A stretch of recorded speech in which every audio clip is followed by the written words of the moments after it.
NATO leaders have agreed on a massive hike in defense spending after pressure from President Trump and expressed their ironclad commitment to come to each other's aid if they are attacked. NATO leaders committed Wednesday to spend 5% of annual output on defense by 2035, seen as vital to counter the threat from Russia and keep U.S. President Donald Trump engaged with the alliance.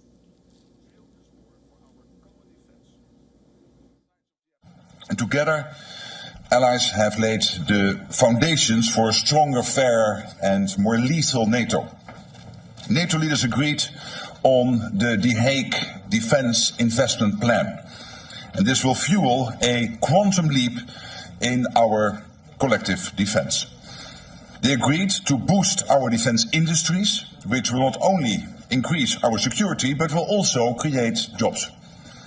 And we have reaffirmed our unwavering support for Ukraine. U.S. President Donald Trump hailed the summit as a huge success, putting all murmurs to rest. Trump reaffirmed his commitment to NATO treaty.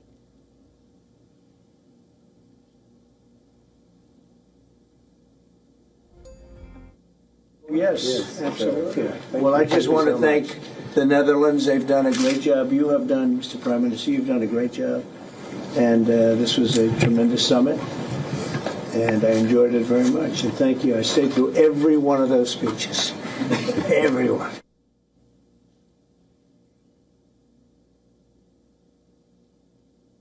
They read it, and then they go out and characterize it the way they want to characterize it. Meanwhile, U.S. President Trump is pushing back on reports of preliminary intelligence findings that the U.S. strikes on Iran set back their nuclear program by only months.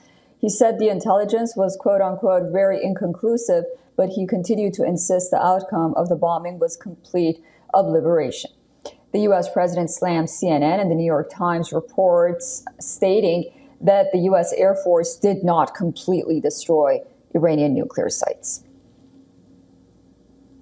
Mr. President, what's your reaction to the intelligence reports saying that the Iranian nuclear sites were only partially devastated, not entirely? Yeah, well, they said it was actually, the report said it could have been very, they don't know. I mean, they did a report. I could have Pete talk to it because his department did the report.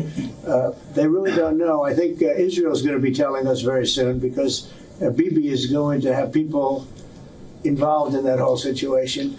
We hear it was obliteration. It was a virtual obliteration. When you take a look at the ground above, don't forget, the flame is all underground.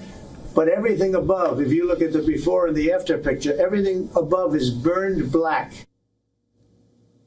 Speaking about the ceasefire between two most powerful armies in West Asia, Trump acknowledged that Iran's ballistic missile caused a lot of damage in Israel. The U.S. president claimed that the U.S. mediation led to tremendous victory for everyone, including Iran. No, I think it was just a tremendous victory for everybody, including Iran. Look, you know, they've got a country, and they've got oil, and they're very smart people, and they can come back. Israel got hit very hard, especially the last couple of days. Israel was hit really hard. Those ballistic missiles, boy, they took out a lot of buildings, and they've been great. Bibi Netanyahu should be very proud of himself, and they've really been great. But they're not going to be building bombs for a long time.